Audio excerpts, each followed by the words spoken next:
Wellman TV. Ricardo Willis. Kabanata 631 Pinapayuhan ka na huwag kumilos. Kung titingnan ng kumpiyansa na hitsura ng anim na pamilya, tila naniwala silang tiyak na matatalo nila si Flynn ngayon. Lalo na't nandoon ang buong pamilya ni Flynn.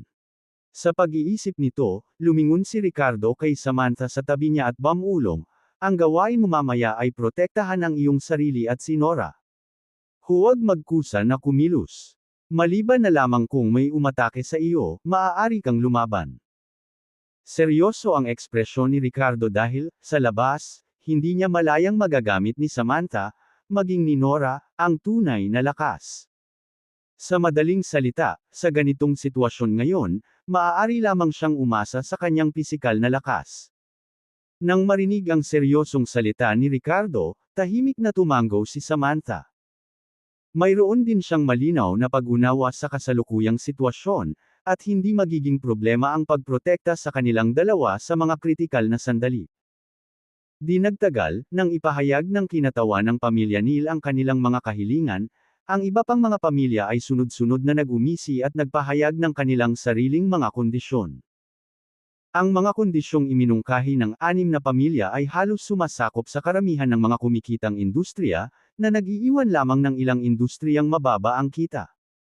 Parang sinadya nilang diretsyong crush si Flynn dito.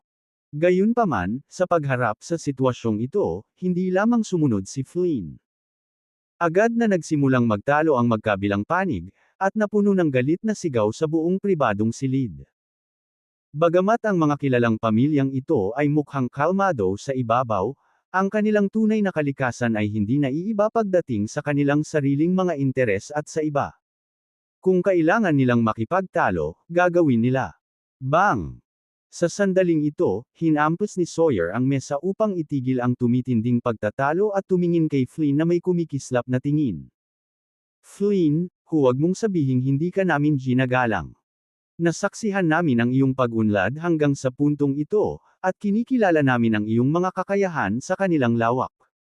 Pero kung gusto mong magpatuloy sa pagsulong, imposible. Narito ang deal, hindi kami makikialam sa mga industriyang naitatag mo na. Gayunpaman, dapat kang mag-withdraw mula sa anumang bagong industriya na iyong pinasok na kaganapan at mangakong hindi na muling makikipagsapalaran sa mga. Bilang kapalit, maaari naming payagan ang umunlad ng mapayapa sa West Unity. Kung hindi, iminumungkahi ko na ang Marb Lightning Group ay dapat na umalis sa West Unity. Habang nagsasalita si Sawyer, napuno ng mamamatay tao ang kanyang mukha. Palibhasa'y nasa mataas na posisyon sa mahabang panahon, lumalabas siya ng malakas na aura ng pangingibabaw. Kahit na siya ay isang ordinaryong tao, si Samantha ay nakakaramdam ng paghinga sa kanyang presyo. Mr. Lewis, sinusubukan mo bang panatilihin ako sa posisyon ko ngayon? Limitado ba dito ang kakayahan ko? Takot na takot ba kayong lahat? Hey, hindi ako papayag sa mga ganitong kondisyon. Baguhin natin ang terms. Ngumisi si Flynn, at sa mahinahong tono, kinausap niya si Sawyer, na ipakita ko na sa iyo ang paggalang sa pamamagitan ng pagsang-ayon sa dati mong kondisyon. Minsan, mas mabuting makontento kaysa magkaroon ng lahat. Nang marinig ang mga salita ni Flynn, nagpakawala si Sawyer ng malamig na nguso. Flynn, tinatakot mo ba ako? Hey, naniniwala ka ba na sa isang tawag lang sa telepono, makakapaglansad ako ng malawakang pag-atake sa Marb Lightning Group? Sa tingin mo hanggang kailan mo kayang labanan kaming anim? At hindi mo ba iniisip ang kaligtasan ng iyong asawa, mga anak, at mga taong malapit sa iyo? Habang nagsasalita si Sawyer, direktang sinenyasan niya ang iba, at lahat ay nagsimulang magpadala ng mga mensahe sa kanilang mga telepono. Mukhang oras na para pahirapan ka ng kaunti. Katatapos lang magsalita ni Sawyer, wala pang 10 minuto biglang tumunog ang phone ni Flynn. Nang marinig ang nagriring na telepono, si Sawyer at ang iba ay tumingin sa kanya na may mapanuksong ekspresyon. Sagutin mo ang tawag. Sa tingin ko hindi ito magandang balita. Flynn. Ngayon lang ni-raid ng customs officials ang lahat ng tindahan natin. At ang stock market ay nagkakagulo. Malinaw na may mga puwersang nagbabalak laban sa atin. Sinagot ni Flynn ang telepono sa speaker, na nagpapahintulot sa lahat na marinig ang pag-uusap. Matapos makinig, si Sawyer at ang iba pa ay nagsusuot ng mapang-akit na mga ngiti, na tila nanunuya sa kapangahasan ni Flynn. Flynn, simula pa lang ito. Kung magpapatuloy ka sa iyong katigasan ng ulo, ginagarantiya ko na ang Marv Lightning Group ay mapipilitang palabasin sa West Unity sa loob ng wala pang 3 araw.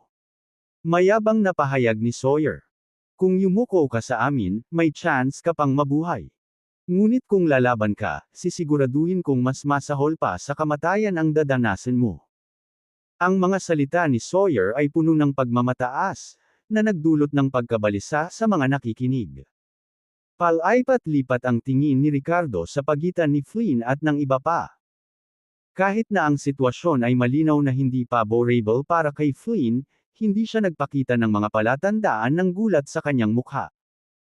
Maging ang mga miyembro ng pamilyang Morris ay mukhang kalmado, na nagpapahiwatig na si Flynn ay naghanda ng maagang hakbang. Napagtanto ni Ricardo na wala siyang maitutulong sa sitwasyong ito. Maaari lamang niyang panuurin ang mga pangyayari at makialam kung kinakailangan. Sa asensya, ang kanyang tungkulin ay isang enforcer. Habang pinag-iisipan ito ni Ricardo, nagsimulang kumilos si Flynn.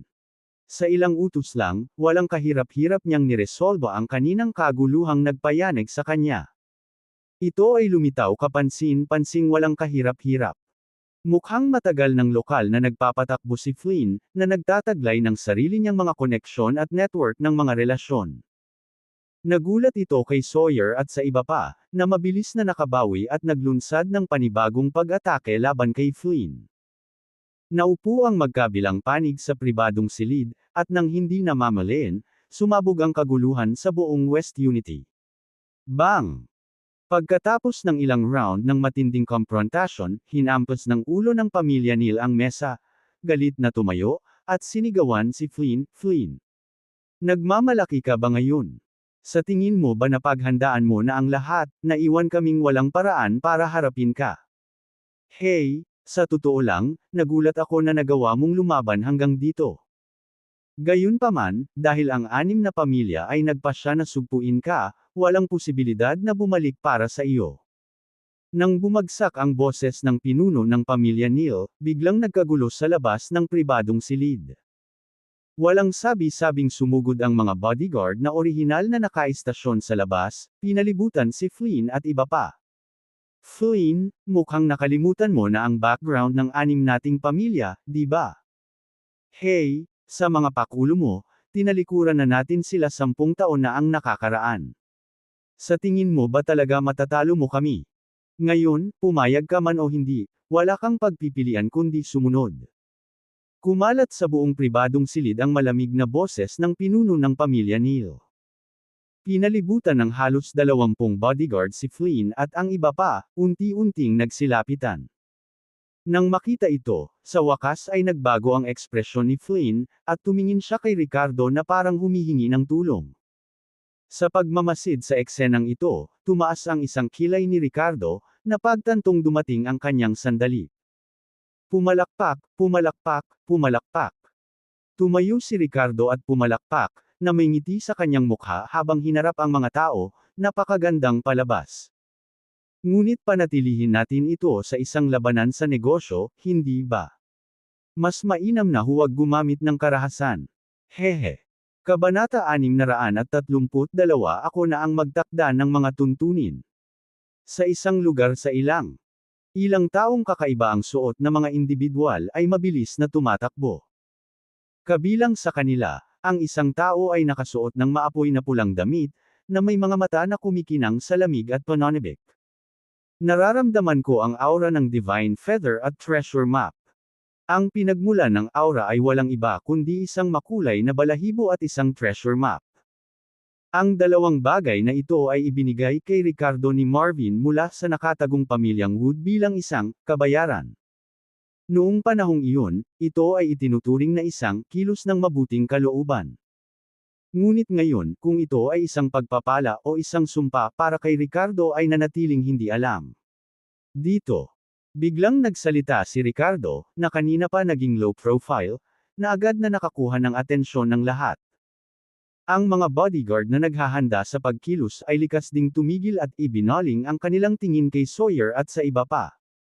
Nanlamig ang mukha ni Sawyer, at ngumuso siya kay Ricardo, na nagsasabing, "Oh, mas maganda kung hindi ka na kumilos. Binata, tinatakot mo ba ako? Paano kung ipilit kong kumilos?" Whoosh! Pagkababa ng boses ni Sawyer ay agad na sumugod ang 3 o 4 na bodyguard patungo sa Ricardo. Nang makita ang mga ito na papalapit sa kanya, si Ricardo ay sumangot ng malamig, na walang takot.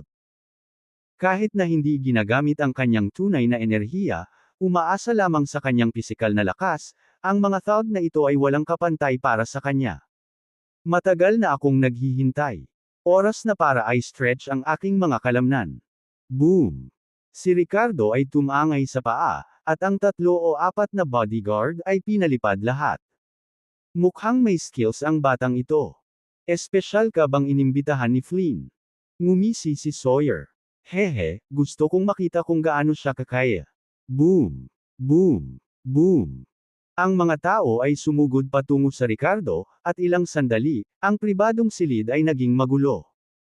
Gayunpaman, sinasadya man o hindi, ang mga hapagkainan sa buong silid ay sadyang nakaayos sa sulok, na nag-iiwan ng isang malaking espasyo sa malapit para sa kanila na mag-away.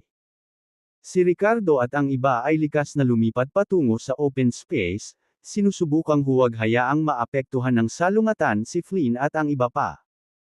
Si Ricardo ay patuloy na lumilipat sa karamihan, naglulunsad ng matitinding pag-atake gamit ang kanyang mga kamao at sipa na batay lamang sa kanyang pisikal na lakas. Makalipas lamang ang 30 segundo, mahigit 20 bodyguard ang nakahiga sa sahig sa pribadong silid. Kabilang sa kanila ang mga bihasang mandirigma, at maging ang 3 sa kanila ay mga eksperto sa antas ng Transmutation Force. Ngunit sa sandaling ito, sila ay alinman sa walang malay o umuungol sa sakit sa lupa. Pumalakpak! Pumalakpak! Pumalakpak! Casual na pinalakpakan ni Ricardo ang kanyang mga kamay at sinabing, "Sabi ko sa iyo mas mabuting huwag kang kumilos. Bakit hindi ka nakinig? Mayabang. Matapang." Natahimik ang buong venue, at halo-halong emosyon ang ipinakita sa mukha ng kalabang grupo. Parang ang katulong na dala ni Flynn, ha? Samantala, sumili ang ngiti sa mukha ni Flynn, gumaan ang pakiramdam. Sa totoo lang, inayos na ni Flynn ang sarili niyang mga tao sa restaurant. Ang pagdadala kay Ricardo dito ay isang karagdagang patong ng kasiguruhan. Ngunit walang sino man ang umaasa na si Ricardo ay magiging ganito kakilakilabot. Si Sawyer at ang mga mukha ng iba ay naging sobrang malungkot. Hinampas niya ang mesa at sinabi sa malamig na tono, "Ha, nagtaka ako kung bakit nanatiling kalmado kayong lahat mula umpisa hanggang wakas. Kaya, may napakalakas na eksperto sa inyo. Pero kung sa tingin mo kaya mo kaming ibagsak ng mag-isa, nagkakamali ka. Sa tingin mo ba wala akong backup?" Muli, isang kaguluhan ng mga yabag ang tumunog sa labas ng pribadong silid, at maya-maya ay hinarang ng isang grupo ng mga nakaitim na bodyguard ang pasukan. Mabangis ang ekspresyon ng bawat isa sa kanila habang nakatingin kay Ricardo. Sa pagkakataong ito, tila nadobol ang kanilang mga bilang, at ang kanilang mga ekspresyon ay lumitaw na mas mabangis. Ang mga taong ito ay espesyal na sinanay na mga eksperto mula sa 6 na pamilya. Bukod sa paghahasa ng kanilang mga kakayahan, responsable sila sa paghawak ng mga malilim na bagay sa likod ng mga eksena. Ang ilan sa kanila ay mga high-level expert na ipinadala ng pamilya sa likod ng 6 na pamilya. Nararamdaman ni Ricardo ang ilang partikular na malalakas na aura sa kanila, na walang pag-aalinlangan ng mga eksperto sa Divine Realm, ang mga kakilakilabot na individual ng Apishia. Sa hitsura ng mga advanced na enforcer na ito, maging ang ekspresyon ni Flynn ay naging seryoso. "Mr. Willis, mag-ingat ka. Mukhang hindi madaling pakitunguhan ang mga taong ito. Ngunit huwag mag-alala, ang buong restaurant ay napapaligiran na ng aking mga tao. Sa loob lang ng 3 minuto, papasukin na ang mga tauhan ko." Hahaha. Nang marinig ang mga salita ni Flynn, tumingin si Sawyer kay Ricardo at hindi maiwasang mapangiti, "Pero kailangan mong mabuhay ng 3 minuto. Atake." Kasunod ng utos ni Sawyer, ang mga tao ay agad na umungol at sumugod patungo sa pribadong silid. Ilang nangungunang eksperto sa opisya ang nakalok sa aura ni Ricardo. Gayunpaman, sa harap ng naturang lineup, nanatiling mapang-alipusta at kalmado ang mukha ni Ricardo. Kahit na hindi gumagamit ng tunay na enerhiya, mayroon siyang ganap na kumpiyansa sa pagharap sa kasalukuyang sitwasyon. Nourished sa pamamagitan ng dragon energy, pinatibay ng kapangyarihan ng lupa, at init ng ulo ng kulog, si Ricardo ay nagtataglay ng isang hindi kapani-paniwalang kakilakilabot na pisikal na katawan. Bang! Walang sabi-sabing sumipa si Ricardo, tinutukan ang nasa harapan. Ang lakas ng kalaban ay umabot na sa mid-level ng opisya. Nang maramdaman ng taong ito na walang tunay na pagbabago-bago ng enerhiya sa katawan ni Ricardo, isang bakas ng pang-aalipusta ang lumitaw sa kanyang mukha. Akala niya ay ordinaryong martial artist lang si Ricardo sa mortal world, bihasa lang sa ilang martial arts. Gayunpaman, nang damapo sa kanya ang napakabilis na kidlat na sipa ni Ricardo, agad na nagbago ang mukha nitong eksperto sa opisya. Sa isang muffled sound, lumipad siya palabas na parang sirang saranggola, hindi alam ang kanyang kapalaran. Hindi tumigil doon si Ricardo. Agad siyang naglunsad ng panibagong pag-atake. Gumalaw siya na parang humanoid monster, walang kahirap-hirap na dinaig ang kanyang mga kalaban. Sa isang suntok, pinalipad ang mga thug na ito. Sa pamamagitan ng isang pagwawalis na sipa, sila ay nahulog tulad ng trigo na inaani. Sa panunood ng eksenang ito, si Sawyer at ang mga kinatawan ng 6 na pamilya ay hindi maiwasang mapabuntong hininga sa gulat at hindi makapaniwala. Ngunit ang pamilya ni Flynn, sa kabilang banda, ay nagpakita ng pananabik. Oo, ang cool ni Daddy. Si Nora, ang batang babae, ay pumalakpak sa kanyang mga kamay sa tuwa. Kumikislap sa excitement ang magagandang mata ni Samantha. Nang makita ang bangis ni Ricardo, agad na lumuwag ang kaninang tensyonado niyang puso. Makalipas ang 1 minuto, sa loob at labas ng pribadong silid, nakahandusay sa sahig ang mga taong dinala ni Sawyer at ng 6 na pamilya. Sa sandaling ito, sumilay ang nakakatakot na ngiti sa mukha ni Ricardo nang sabihin niya, "Tama ka, hindi talaga sila makakatagal ng 3 minuto." Nang marinig ang mga salitang ito, si Sawyer at ang mga kinatawan ng iba pang 5 pamilya ay hindi napigilan ang pagkibot ng kanilang mga kalamnan sa mukha. Hindi ba dapat ikaw ang hindi makatagal ng 3 minuto? Gayunpaman, ang katotohanan. Sa sandaling ito, si Flynn, na may suot na ekspresyon sa sarili, ay tumayo at sinuri si Sawyer at ang iba pa. Kung wala ang suporta ng kanilang mga tulisan, hindi ba't ang sitwasyon sa pribadong silid ay nasa ilalim ng kontrol ni Flynn? Nakagawa na si Ricardo ng mga kanais-nais na kondisyon para sa kanya. Kung hindi niya sinamantala ang pagkakataon, ito ay isang masamang serbisyo para kay Ricardo. Sa pag-iisip na ito, tumawa si Flynn at dumiretso sa Sawyer, nakatingin sa kanya ng may kataasan. Mr. Lewis, mayroon ka pa bang ibang paraan? Kung hindi, oras na para makinig sa aking mga tuntunin, tama ba? Makalipas ang 2 minuto. Nagmamadaling pumasok ang mga nakaayos na tauhan ni Flynn, ngunit natigilan sila nang makita ang kanilang mga nahulog na kaaway sa lupa. Mukhang hindi na sila kakailanganin pagkatapos ng lahat. Sa loob ng pribadong silid, si Sawyer at ang iba pa, na kanina lang ay mayabang, ay may mga ekspresyon na ng takot. Hindi malinaw kung ano ang sinabi ni Flynn sa kanila, ngunit isa-isa silang nakaupo sa mesa, tila pumipirma ng isang uri ng kasunduan. Kabanata 633 ang matigas na 6 na pamilya. Noong gabing iyon, nanatili sina Ricardo, Samantha, at Nora sa isang marangyang presidential suite na inayos ni Flynn sa isang 5-star hotel, at muli namang namangha si Samantha sa pagiging maluho. Kinaumagahan, pagkatapos matupad ni Flynn ang ipinangakong 1 bilyon, personal niyang inihatid ang Rolls-Royce Phantom sa Ricardo. Gayunpaman, hindi ito pinansin ni Ricardo. Sa bilyon-bilyon sa kanyang bank account, hindi niya gaanong nararamdaman ang mga magarang sasakyan. Mr. Willis, mayroon kang kotse sa West Unity, na magiging maginhawa. Mangyaring tanggapin itong munting pasasalamat. Kung hindi dahil sa iyo, naranasan ko ang isang malaking kawalan kagabi, pumirma ng hindi mabilang na mga hindi patas na kontrata. Sa pagsasalita hanggang sa puntong ito, nagbago ang tono ni Flynn. Ngunit ang anim na matandang maimpluwensyang pamilyang iyon ay hindi basta-basta pakakawalan. Kahit natalo sila kahapon, baka maghiganti sila sa akin. At sa likod nila, parang may makapangyarihang pamilya na sumusuporta sa kanila. Mr. Willis, ikaw, ang iyong anak, at si Ms. Duncan ay dapat ding mag-ingat. Nakikinig sa mga salita ng pag-iingat ni Flynn, ngunit tumango si Ricardo.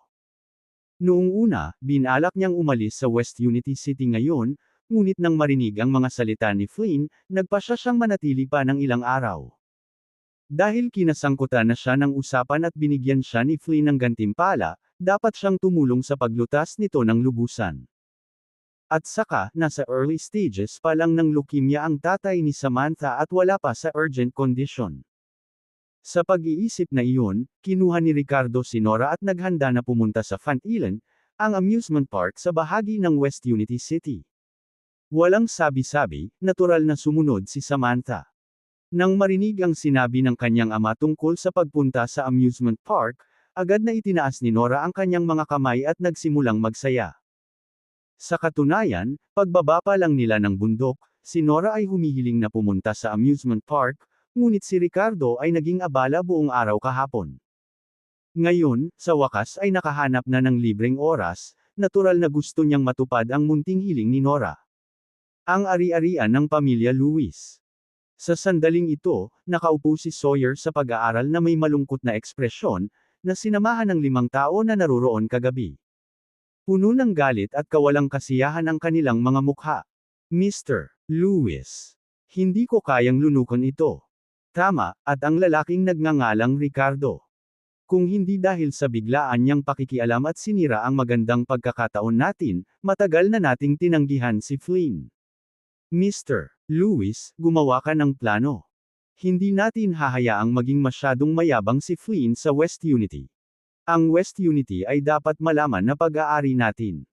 Nang bumagsak ang galit sa mga boses ng mga taong ito, unti-unting lumitaw ang isang masamang ekspresyon sa mukha ni Sawyer. Hehe, sa tingin mo kaya kung lunukan ito? Ang mga puwersa sa likod ng Flynn sa West Unity ay nakabaon din at komplikado. Mahihirapang kumilos laban sa kanya. Isa pa, public figure siya. Kung may mangyari man sa kanya, maaaring magdulot ito ng kaguluhan sa atin at sa mga tao sa likod natin. Kagabi, hindi talaga nila nilayo na kailangan ang personal na kaligtasan ni Flynn. Nais lamang nilang pilitin siyang sumunod dahil isa siyang pangunahing nagbabayad ng buwis sa West Unity City. Kung may nangyari sa kanya, mahihirapan din sila. Ngunit para sa iba. Sa pagsasalita hanggang sa puntong ito, naging malamig ang mukha ni Sawyer. Gayunpaman, maaari tayong magsimula sa Ricardo. Kapag naalis na natin siya, mawawalan na ng tiwala si Flynn. Nagpadala na ako ng isang tao para kumilos. Ngumisi si Sawyer, sa pagkakataong ito, nagpadala ng pamilya Winter ng isang eksperto sa core formation para tulungan ako. Kahit na malakas ang Ricardo na iyon, gusto kong makita kung gaano kalaki ang paglaban niya laban sa gayong pag-iral. Nang marinig ang mga salita ni Sawyer, isang bakas ng kagalakan ang agad na lumitaw sa mga mata ng lahat, at mabilis silang tumawa at sinabing, mabuti. Sa wakas ay kumilos na ang pamilya Winter. Masyado nang napinsala ni Flynn ang ating mga interes. Ang mga puwersa sa likod namin ay sa wakas nadama ang sakit at nagpapadala ng isang tunay na eksperto upang tulungan kami. Di nagtagal, napuno ng tawanan ang buong pag-aaral, na nagpapakita ng kanilang pagtitiwala sa hakbang na ito. Ngayon ay ang katapusan ng linggo, at ang amusement park ay masikip. Pagpasok pa lang nila sa parke, natuwa si Nora. Hinawakan niya ang kamay ni Ricardo at sabik na subukan ang iba pang atraksyon. Maraming atraksyon sa water park, at ang magagandang babae na nakasuot ng mga cool na damit ay nasa lahat ng dako. Sa panunood ni Nora at Samantha na nag-e-enjoy sa kanilang sarili, si Ricardo ay nag-relax din at nakahanap ng lugar na mauupuan at panoorin silang maglaro. Ilang sandali pa ay medyo gumaan ang pakiramdam niya. Habang si Ricardo ay nag-e-enjoy sa pambihirang nakakalibang na sandali, isang anino ang biglang lumitaw sa kanyang harapan, na sinundan ng dalawang matipunong lalaki na naglalakad papunta sa kanya na may hindi magiliw na mga ekspresyon. Ngumisi ang isa sa kanila at sinabing, "Ikaw ba si Ricardo?" "Ako po." "Sino ka?" Tumaas ang isang kilay ni Ricardo. Lihim siyang nag-iingat sa mga taong ito na biglang lumapit sa kanya. Nabanggit na ni Flynn kanina na si Sawyer at ang kanilang grupo ay maaaring magdulot ng gulo para sa kanya, ngunit hindi niya inaasahan na darating ang mga ito sa kanyang pintuan ng ganoon kaga. Dahil nagpakilala sila sa pangalan niya, malamang sila na ang mga taong pinadala ni Sawyer. "Sumama ka sa amin. Gusto mong makita ng boss namin." Nang matapos magsalita ang matipunong lalaki, nang hindi na nagpatuloy ay naghanda na siyang sunggaban si Ricardo. Hindi papayag si Ricardo na manipulahin siya ng ganoon. Agad niyang itinulak palayo ang lalaki gamit ang isang pitik ng kamay at nginisyan, "Sino ang amo mo, at ano sa tingin niya? Kung gusto niya akong makita, hayaan mo siyang pumunta mismo." Nang marinig ang mayayabang na salita ni Ricardo, sumili ang masamang tingin sa mga mata ng dalawang matipunong lalaki. Sa sumunod na segundo, ibinaba nila ang kanilang mga kamao at walang sabi-sabing sinugod si Ricardo.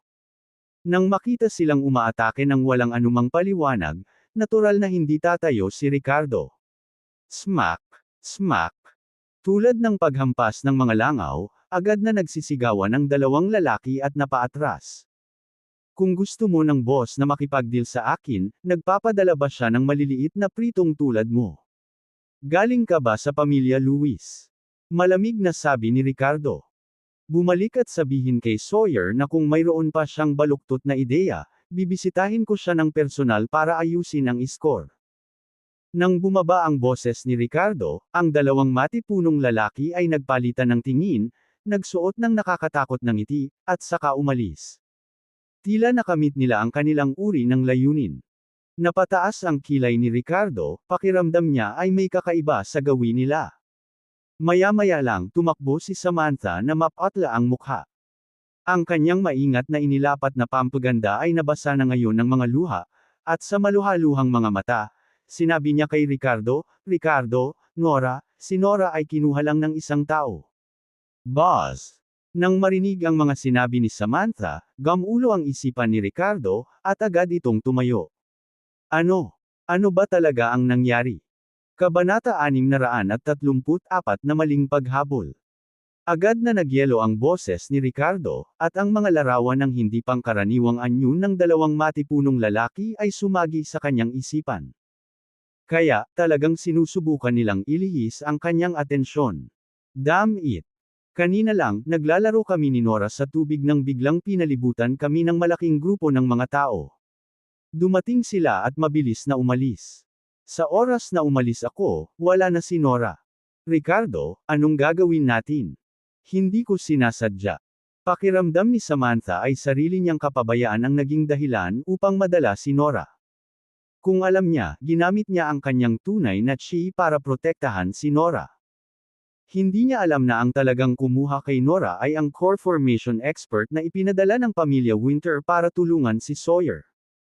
Bukod dito, ang taong ito ay partikular na sanay sa pagtatago ng kanilang aura at paglulunsad ng mga sorpresang pag-atake.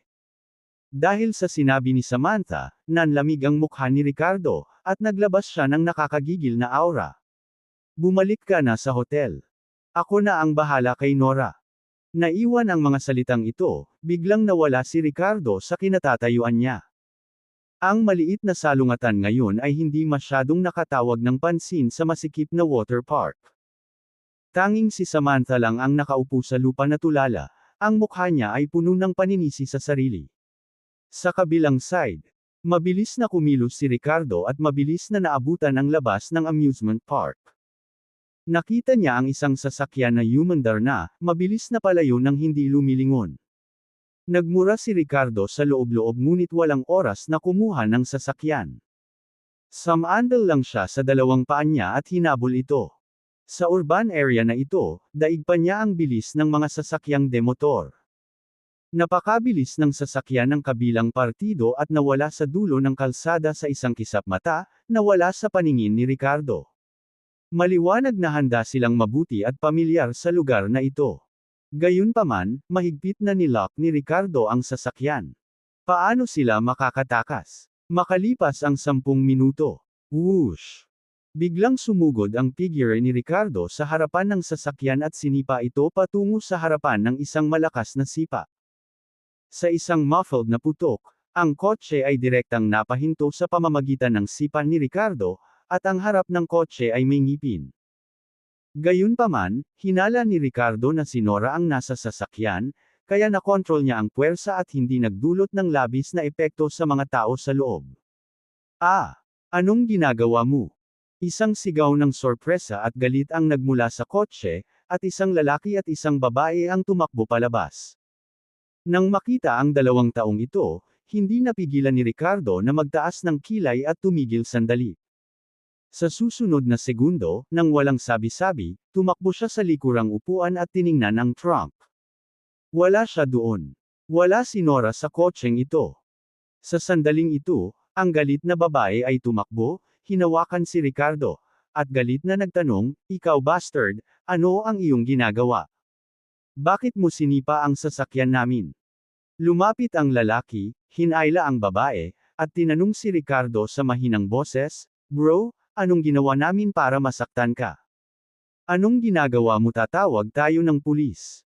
Mas kalmado ang lalaki kaysa sa babae, nakatingin kay Ricardo na may halong pag-aalala at hinala.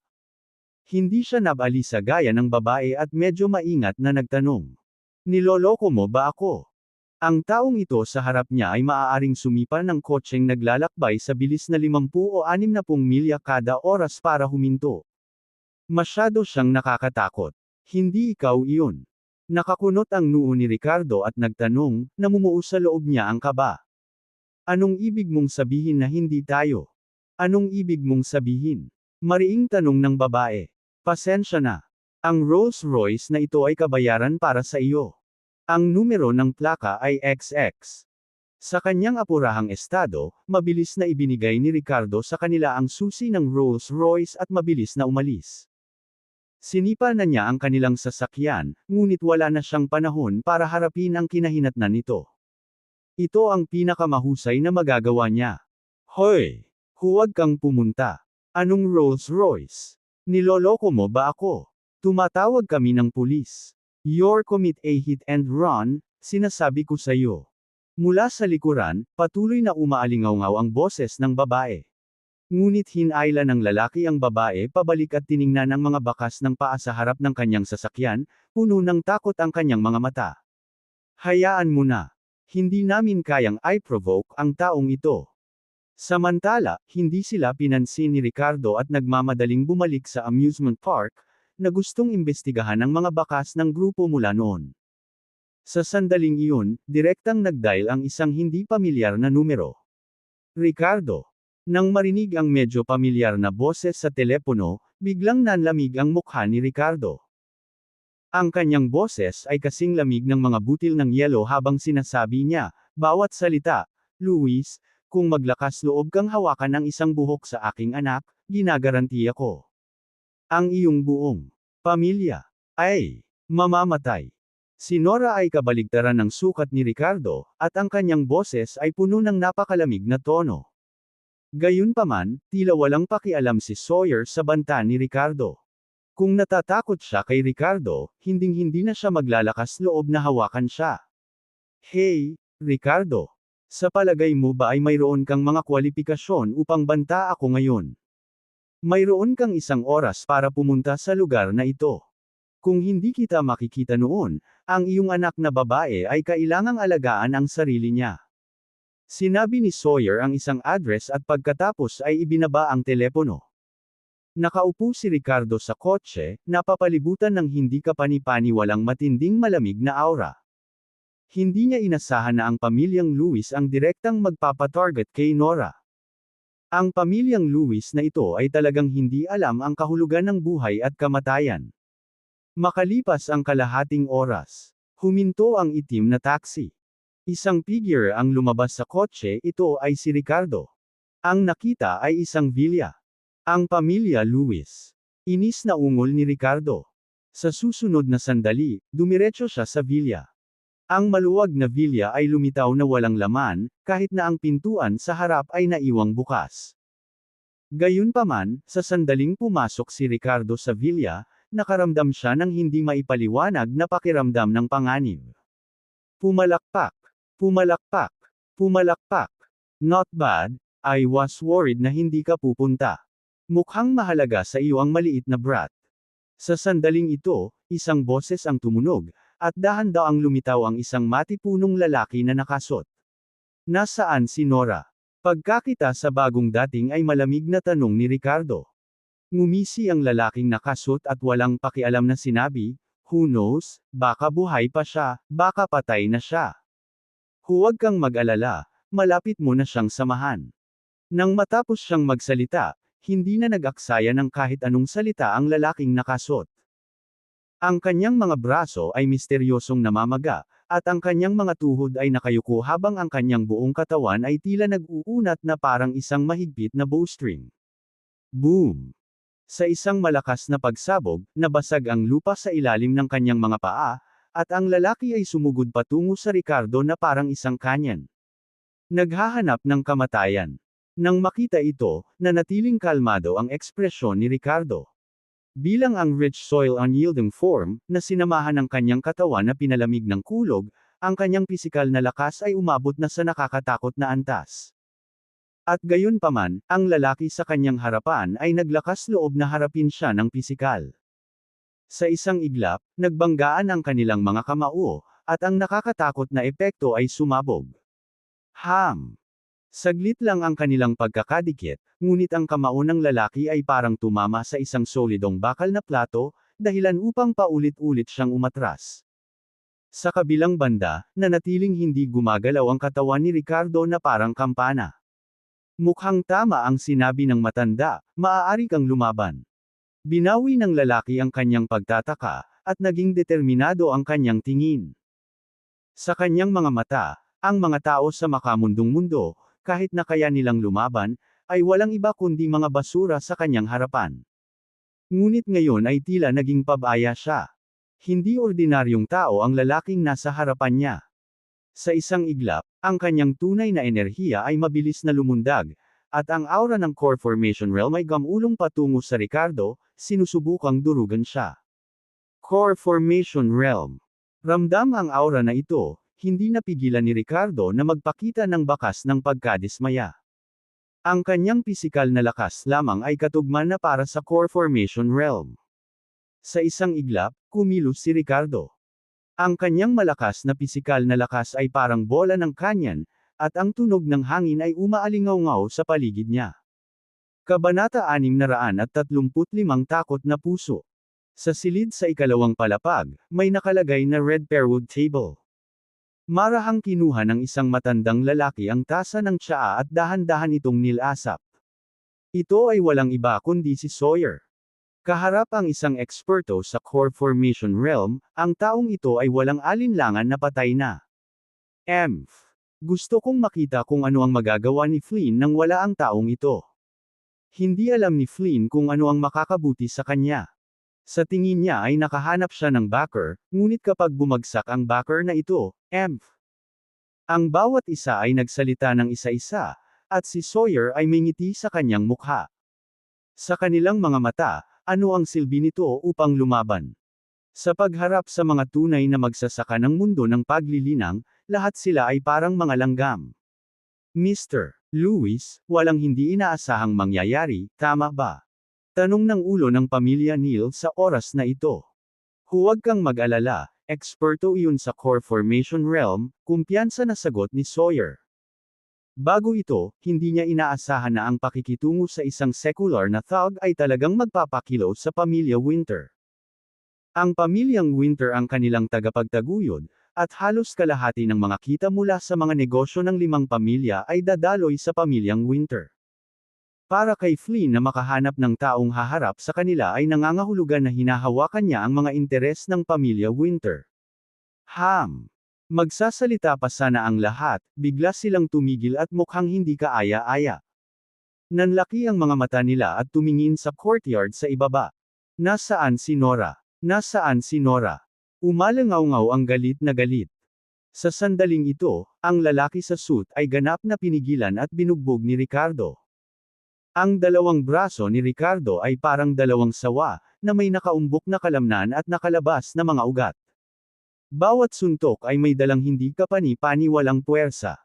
Sa harap ng malaulan na pag-atake, ang lalaking nakasut ay walang kapangyarihang lumaban at tanging iyak lang ang nailabas.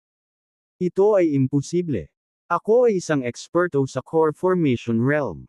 Ang lalaking nakasut ay napuno ng dugo, isang nakakaawang tanawin. Ngunit hindi na niya naramdaman ang sakit sa kanyang katawan, ang mga duguan niyang mga mata ay nakatitig ng matiim kay Ricardo, at ang kanyang puso ay napuno ng pagkabigla. Hindi nagtagal, sa huling suntok ni Ricardo, nawala ng malay ang ekspertong ito sa core formation realm. Tumayo si Ricardo at pinunasan ang kanyang mga kamay, tumangala upang salubungin ang tingin ni Sawyer sa ikalawang palapag. Saglit na nanginginig si Sawyer, at ang kanyang mga binti ay hindi maiwasang manginig. Paano ito posible? Natakot siya. Natakot talaga siya. Nasaksihan lang niya ng sarili niyang mga mata kung paanong ang isang eksperto sa core formation realm ay ganap na walang kapangyarihan sa harap ni Ricardo, na parang isang bata. Iyon ay isang eksperto sa core formation realm na ipinadala ng pamilya Winter. Makayanan-kaya ng mga matandang ito ang isang suntok ni Ricardo. Pagkaraan ng ilang segundo, na sinabayan ng malakas na pagsabog, ang metal na gate sa pasukan ng maliit na gusali ay direktang lumipad palabas, na bumagsak ng husto sa lupa. Ang nakakatakot na epekto ay naging sanhi ng pagyanig ng buong lupa. Nasaan si Nora? Lumakas ang layunin ng pagpatay sa loob ng Ricardo. Naramdaman ng lahat na ang temperatura sa kanilang paligid ay patuloy na bumababa, at isang nakakatakot na nakamamatay na layunin ang tumagos sa eksena. Alam nila na hanggat gusto ni Ricardo, ang pagpatay sa kanila ay kasing simple ng pagdurog ng mga langgam. Ricardo, anong balak mong gawin? Hindi nagtagal, nabawi ni Sawyer ang kanyang kalmado at tinitigan si Ricardo, nagtatanong. Payuhan ko kayo na huwag mag-ingat. Ang mga puwersa sa likod namin ay isang bagay na hindi mo maaaring pukawin. Ang kanyang tono ay kalmado, ngunit ang mga binti ni Sawyer ay nanginginig pa rin ng hindi mapigilan, hindi maitago ang kanyang panloob na takot. Ang pinakakagyat na bagay ay ang patatagin ng damdamin ni Ricardo. Kung hindi, kung maaari silang umalis dito ng buhay ay ibang bagay sa kabuuan. Magkahalong emosyon ang naramdaman ni Sawyer.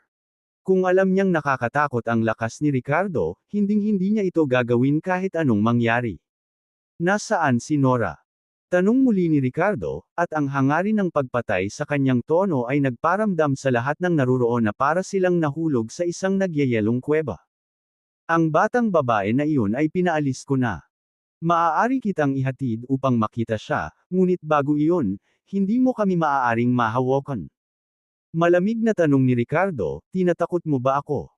Habang bumabagsak ang kanyang mga salita, naramdaman ng lahat ang bugzo ng hangin na dumaan. Sa susunod na sandali, ang silid ay napuno ng nakakasakit ng pusong sigaw ni Sawyer. Ah! Ikaw! Sa mga sandaling ito, kakaiba ang baluktot ng kanyang kanang binti at tuluyang napilayan. Ang ganitong antas ng kapansanan ay naging imposible para sa kanya na gumaling sa hinaharap. Napatulala ang lahat, kumikibot ang mga mata, panay ang titig sa pile na kanang paa ni Sawyer, na parabang sa kanila mismo ang napilayan. Walang sinumang naruroon ang inaasahan na si Ricardo ay maglalakas loob na gumawa ng direktang aksyon. Ako, ihahatid kita doon. Makalipas ang ilang minuto, tumigil ang masakit na mga hiyawan ni Sawyer, at natakto ng mga butil ng pawis ang kanyang noo habang tinitiis niya ang sakit at hingal na hingal. Ang batang babae na iyon ay hindi nasaktan. Ipinadala ko siya sa pamilya Winter. Hanggat hindi mo ako papatayin, dadalhin kita doon. Ang pamilya Winter. Nang marinig ang apat na salitang ito, napakunot ang noo ni Ricardo. Sa ilang sandali, tila nakaramdam siya ng pagkakilala. Hanggat ligtas ang aking anak, maaari kong iligtas ang iyong buhay. Kung hindi, papatayin ko ang lahat ng 6 mong pamilya. Dahil si Nora ang nakataya, hindi na nakapag-isip si Ricardo at malamig na tumango. Nang marinig ang mga salita ni Ricardo at naramdaman ang layunin ng pagpatay sa kanyang tono, lahat ay napabuntong hininga at hindi napigil ang gamaan ang pakiramdam. Magaling. Hanggat hindi kumikilos ang lalaking ito ngayon. Kapag nakarating na sila sa pamilya Winter, walang alinlangan na patay na siya. Pagdating natin sa pamilya Winter, pupunitin kita sa 1,000 piraso at ibabalik ito ng 1,000. Ang matinding sakit sa kanyang mga binti ay nagpakibot sa mukha ni Sawyer, at siya ay umungal sa loob na may matinding sama ng loob. Makalipas ang 2 oras. Bumaba ng sasakyan si Ricardo, kasunod ang 5 pang umalalay sa pile na si Sawyer. Summersea Manor. Ang kumikinang na gininto ang mga karakter ay Natano, na naglalabas ng nakakagigil na aura. Nanatiling kalmado si Ricardo habang nilingan niya si Sawyer. Sa sandaling ito, natural na naiintindihan ni Sawyer ang kahulugan ni Ricardo at tumango, na nagpapahiwatig na ang kanyang anak na babae ay dinala dito.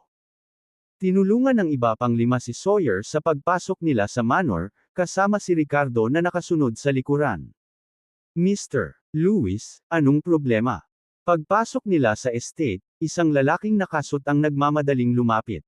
Pakisabi sa kanila na dumating na si Sawyer Lewis.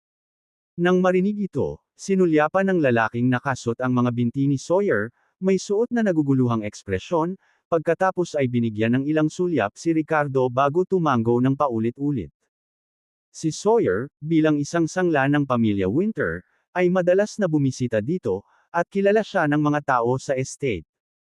Makalipas ang ilang minuto, isang magandang dalaga ang naghatid sa kanila sa kalaliman ng estate. Pagkaraan ng ilang sandali, nakita ang isang retro-style tea pavilion. Sa loob ng tea pavilion, isang lalaking nasa katanghaliang gulang na nakasuot ng tradisyonal na kasuotan ang umiinom ng tsaa. Mr. Lewis, inaalagaan ba ang lahat? Tumangala ang lalaking nasa katanghaliang gulang, ngunit biglang natigil ang kanyang mga salita nang makita niya ang pile na kanang binti ni Sawyer. Bakas sa kanyang mga mata ang pagkagulat. Mr. Winter, itong taong ito ay si Ricardo, sabi ni Sawyer.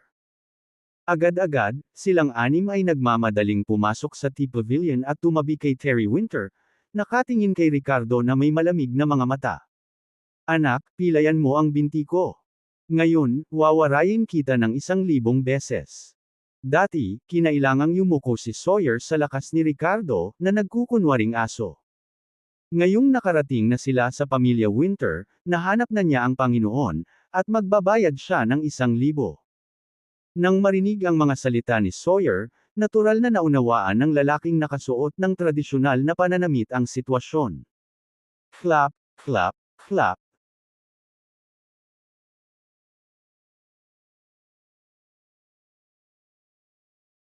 Nang marinig ang mga salita ni Sawyer, natural na naunawaan ng lalaking nakasuot ng tradisyonal na pananamit ang sitwasyon. Clap, clap, clap.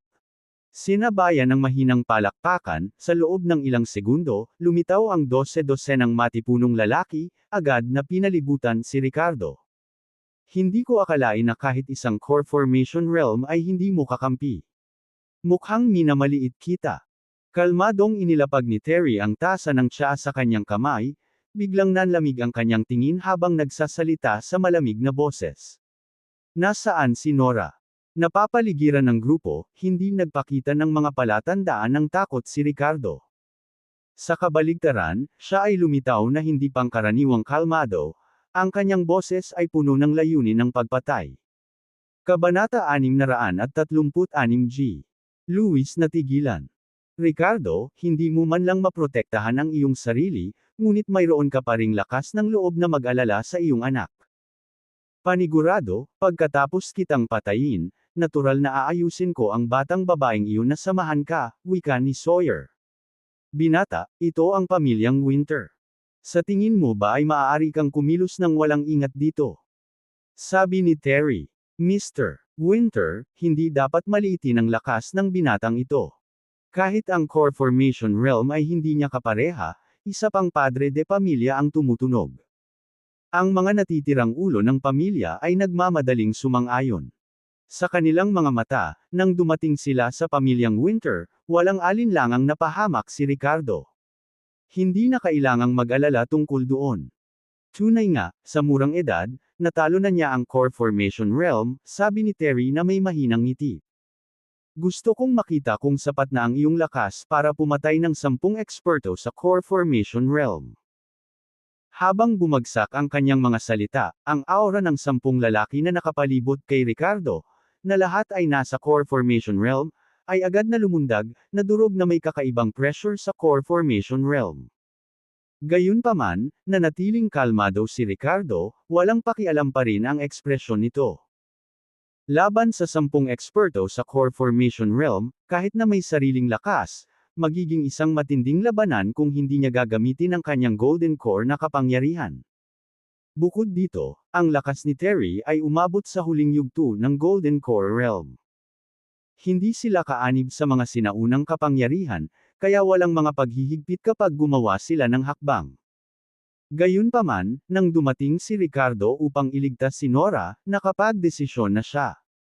Kahit na kailangan niyang gumamit ng true energy at maakit ang atensyon ng Order Warden, ililigtas niya si Nora. Higit pa rito, hanggat sila ang unang umatake sa kanya, ang kanyang counterattack ay hindi lalabag sa mga bawal na itinakda ng Order Warden. Ikaw kasi. Biglang may narinig na magandang boses.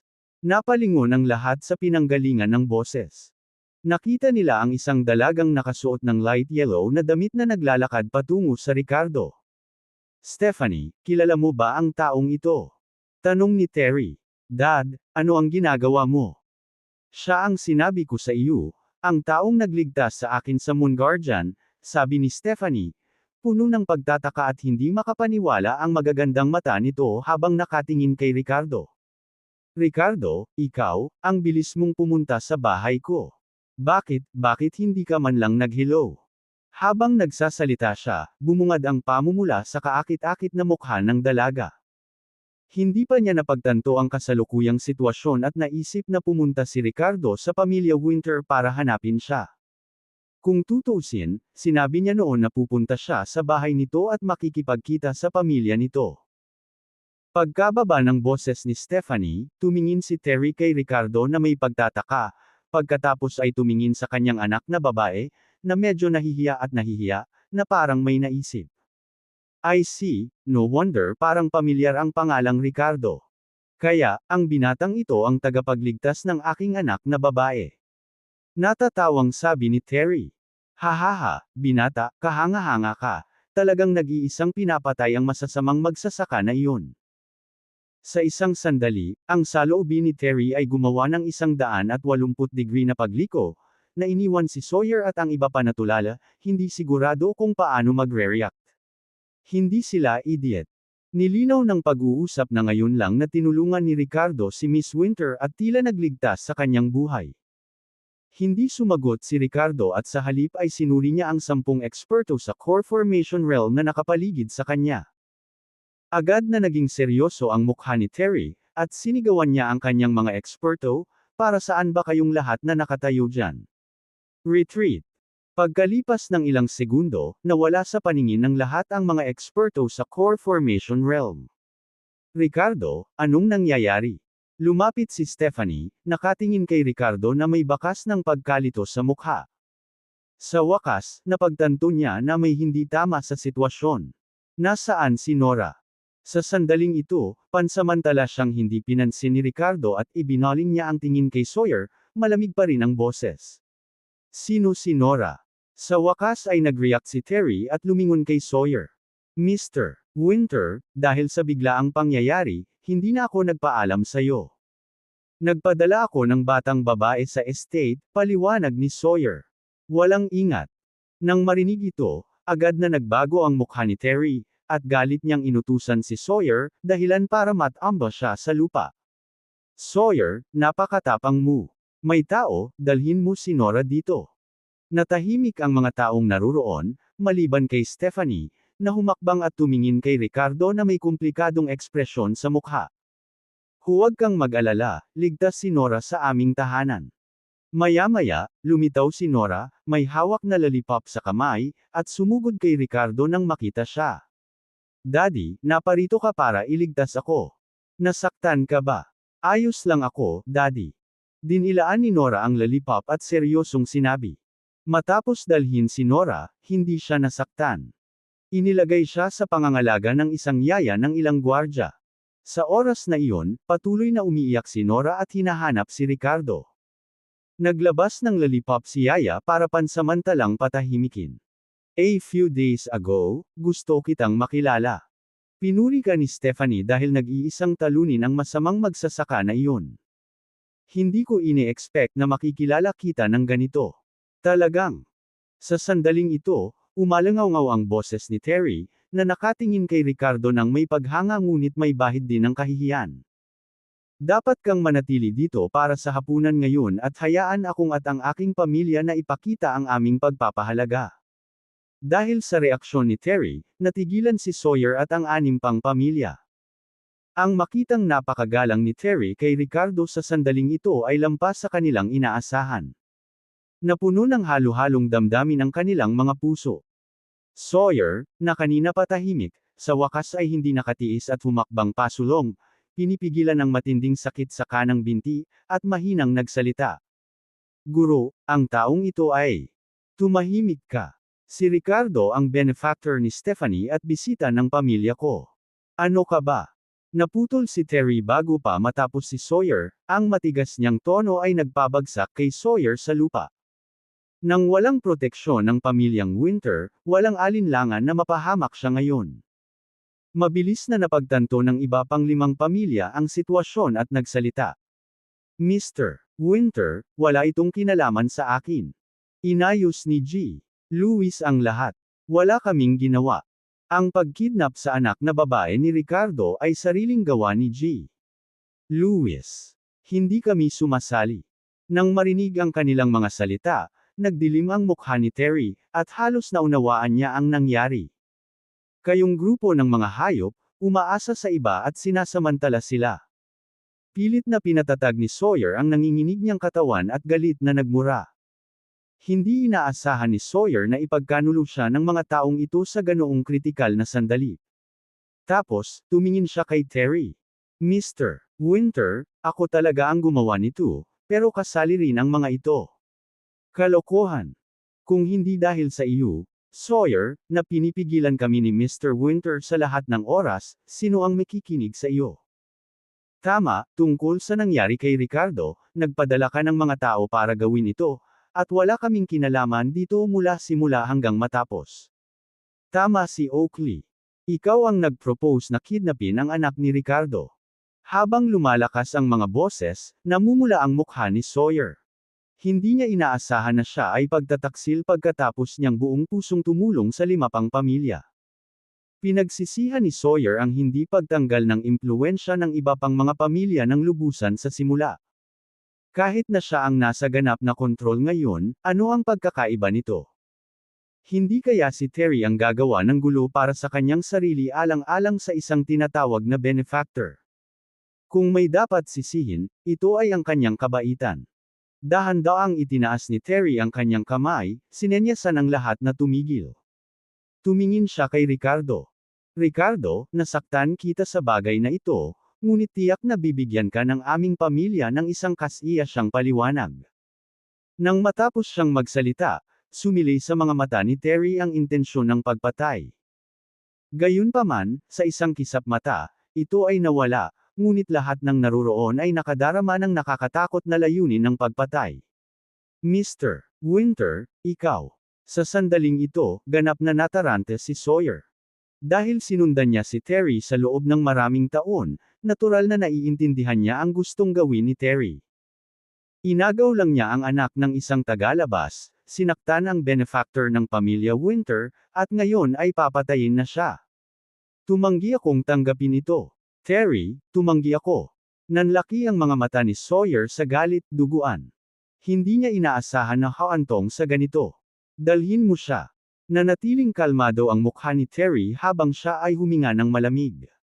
2 figure ang lumitaw at kinuha si Sawyer. Tungkol sa iba sa inyo, kung isa sa alang-alang na sinundan ninyo ako sa loob ng maraming taon at gumanap ng pangalawang papel sa bagay na ito, ililigtas ko ang inyong mga buhay sa ngayon. Pero hindi ibig sabihin na iniligtas kita ni Ricardo. Sa sandaling bumagsak ang mga salita, bumangon ang diwa ng lahat. Naintindihan na nila ang intensyon ni Terry at lahat ay lumuhad kay Ricardo. Mr. Willis, wala talaga itong kinalaman sa amin. Lahat ng ito ay ginawa ni Sawyer. Patawarin mo kami, pagsusumamo nila. Ako, ang pamilya Larson, ay sumusumpa na hindi na namin target si Flynn. Humihingi ako ng awa, Mr. Willis. Mula ngayon, hindi na makikialam ang pamilya noon sa negosyo ng Marv Lightning Group. Kabanata 637 gusto pa ring subaybayan. Nanatiling kalmado si Ricardo, hindi napigil ang mapabuntong hininga sa katusuhan ni Terry. Talagang tinupad niya ang kanyang reputasyon bilang isang makaranasang manlalaro sa larangan. Ang anim na puwersa na pinamumunuan ng pamilya Lewis ay, sa asensya, mga sinanay na aso ni Terry. Gaya nga ng kasabihan, kahit aso ay may pagmamahal sa kanilang mga may-ari. Ang pagpatay kay Sawyer ay walang alinlangan na isang hakbang sa pagligtas sa mukha para mismo kay Terry. Kung humihingi ng sobra si Ricardo, baka makita siyang walang utang na loob. Siyempre, naniniwala si Ricardo na kahit napatayin niya ang natitirang 5 indibidwal, hindi siya bibigyan ni Terry ng anumang problema ngayon. Ito ay isang bagay lamang ng pagpapanatili ng reputasyon ng pamilya Winter. Dahil walang kinalaman sa iyo ang pagkidnap kay Nora, hahayaan ko na ito sa pagkakataong ito, walang ekspresyong sabi ni Ricardo. Bahagyang tumango si Terry na tila natuwa sa naging desisyon ni Ricardo. Napatawad ka na ni Ricardo. Bakit nagtagal ka pa rito? Tanong niya. Patawarin mo kami, Mr. Willis, mabilis nilang sagot. Mr. Winter, umalis na tayo. Hindi nagtagal, umalis ang lahat, naiwan lamang si Terry at 3 iba pa. Nakakahiya talaga na masaksihan mo ito. I never expected that guys to be so audacious, even going as far as kidnapping a child, naiiling na sabi ni Terry. Kung alam ko lang ang tungkol dito, hinding-hindi ko hahayaang mangyari ito. Iminuwestre ni Terry si Ricardo na maupo habang siya mismo ang nagbuhos ng tsaa, may suot na kontentong ngiti sa kanyang mukha. Mr. Winter, masyado kang mabait. Dahil nasa nakaraan na ang usapin, huwag na nating pag-isipan pa. Hahaha, gusto ko ang mga batang prangka, dagdag niya. Ang tsaa na ito ay katangi-tangi. Kahit sa Ayaylonyo, hindi ginagarantiya ng pera na mabibili mo ito. Hindi tumanggi si Ricardo at ininom ang tsaa sa kanyang tasa, ninanamnam ang matamis at nagtatagal nitong lasa. Tatay. Biglang umalangaw-ngaw ang boses ni Stephanie, at ang paraan ng pagtingin niya sa kanyang ama ay para siyang nakatitig sa isang nagniningning na bumbilya. Tumangala si Terry at tila may naalala, nagmamadaling nagsalita. Haha, lagi kong nakakalimutan ang mga bagay-bagay. May importante akong aasikasuhin, kaya hindi kita sasamahan, Ricardo. Stephanie, sasamahan mo siya para sa akin. Ricardo, siguraduhin may kaunting inumin sa akin ngayong gabi, sabi ni Terry. Sa mga salitang iyon, napatingin si Terry sa kanilang dalawa, bahagyang tumango, at kontentong umalis. Nang mawala ang figure ni Terry, bahagyang namula ang pisngi ni Stephanie. Ricardo, napakaganda ni Nora. Siya ba ang iyong biological na anak? Tanong niya. Oo, mahinahong sagot ni Ricardo.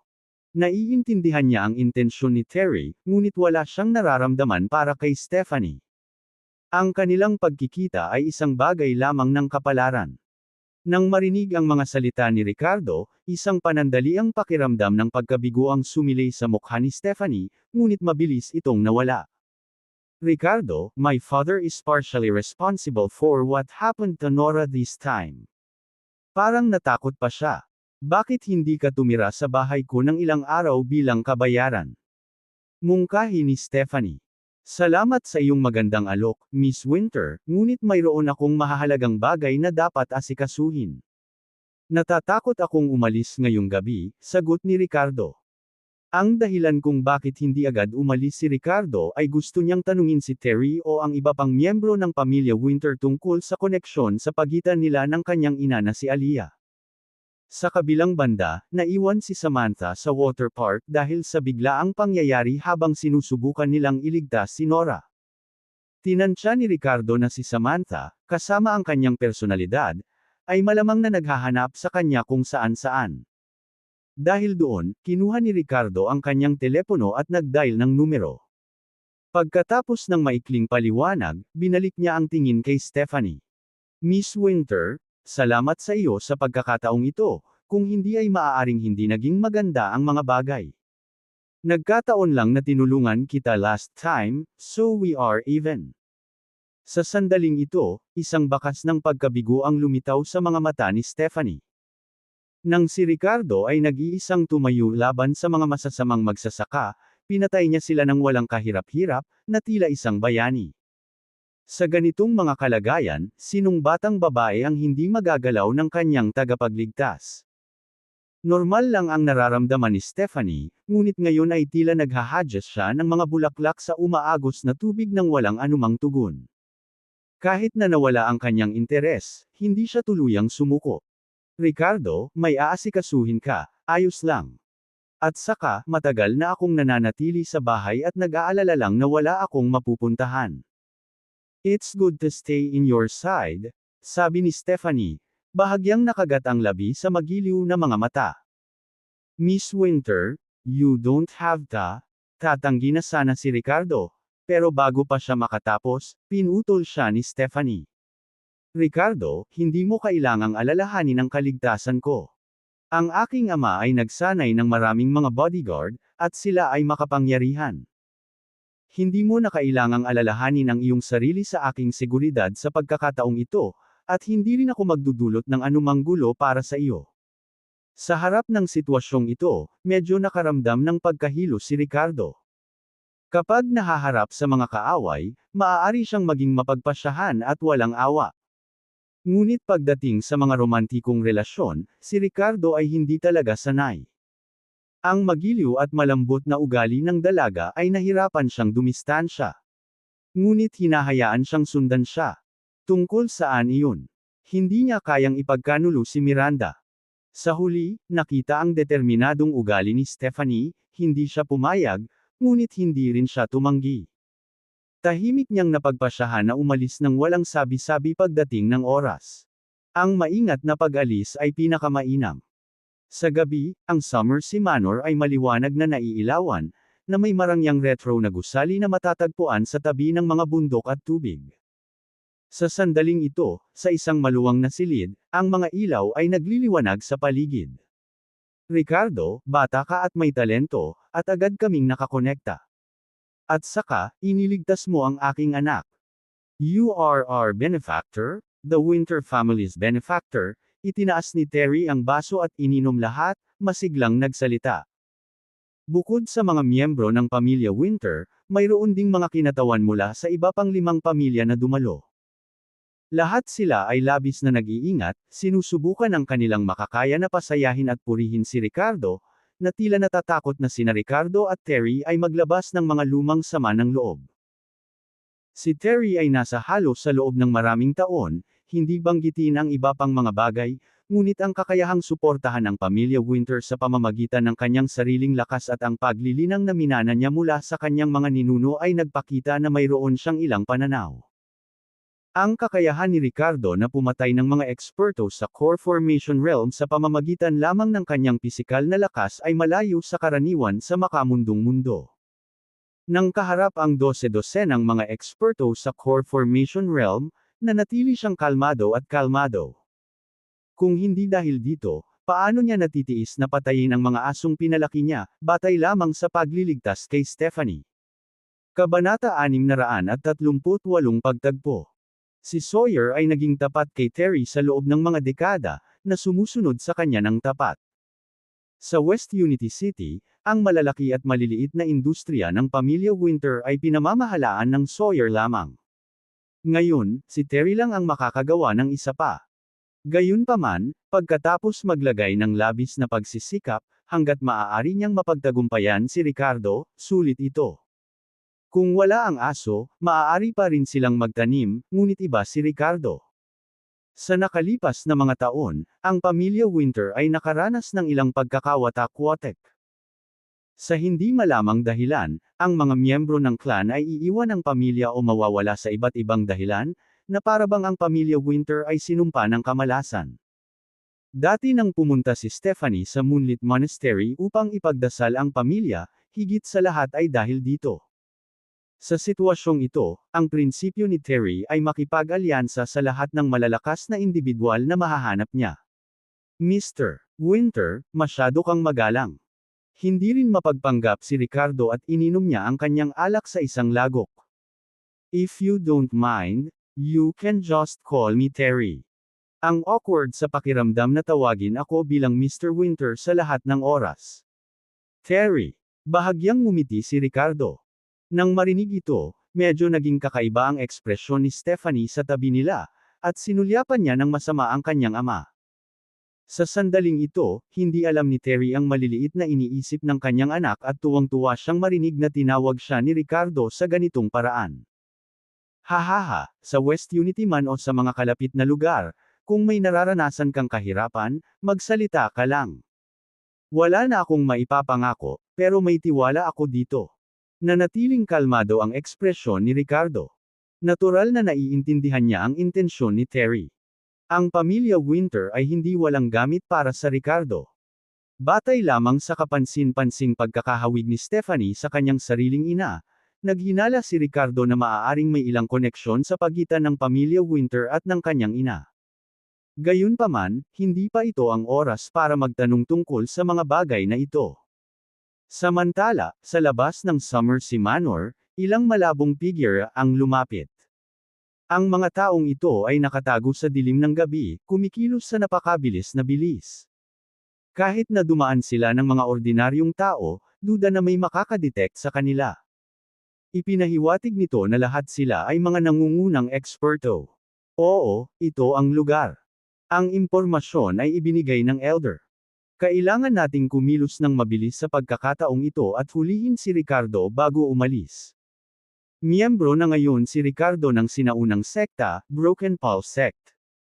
Maaari tayong gumawa ng hakbang laban sa kanya. Gayunpaman, tandaan na huwag madaling saktan ang iba, upang hindi maakit ang atensyon ng Order Warden. Ang lalaking nangunguna ay tila nababalot ng mga anino. Siya ay si Diritide, isang tapat na subordinate ni Maximus, ang elder ng sinaunang pamilyang Willis. Noong nakaraan, halos magtagumpay sila, ngunit dumating ang Order Warden sa dulo at kinuha ang kanilang target. Malinaw ang utos ng elder sa pagkakataong ito, dapat nilang hulihin si Ricardo at makuha ang mana sa loob niya bago maramdaman ng Patriarch na may mali. Ang saloobin ng Patriarch ng sinaunang pamilyang Willis noong huling pagkakataon ay hindi inaasahang mahanap si Ricardo, na nagmamay-ari ng mana, at ginawa siyang kahalili. Ang Elder at ang Patriarch ay hindi iisa ang layunin. Nais lamang ng Elder na makamit ang kanyang sariling mga layunin bago mapansin ng iba sa sinaunang pamilyang Willis. Sa pagbagsak ng mga salita, bahagyang gumalaw ang anim na lalaking nakasuot ng itim na damit at nawala sa dilim ng gabi. Kasabay nito, 1 kilometro ang layo mula sa Summersea Manor. Nakakunot ang noo ng isang lalaking nakasuot ng maapoy na pulang damit. Nararamdaman mo ba? Mayroong ilang malakas na pagbabago-bago. Isang matipunong lalaki na hindi pamilyar ang mukha ang nakatayo sa likod ng lalaki at bahagyang tumango nang marinig ang kanyang mga sinabi. Sa mga aura na ito, ang lakas ng kabilang partido ay hindi dapat maliitin. At saka, parang papunta sila sa direksyon natin. Maaaring bukod sa atin, may iba pang nagnanasa sa Divine Feather at sa Treasure Map. At nauuna sila sa atin ng isang hakbang. Terra na.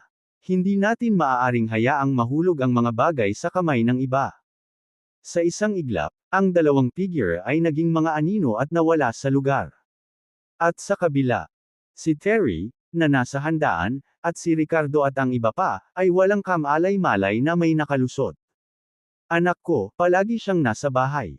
Dahil gusto kanyang lumabas, hayaan mo na siya.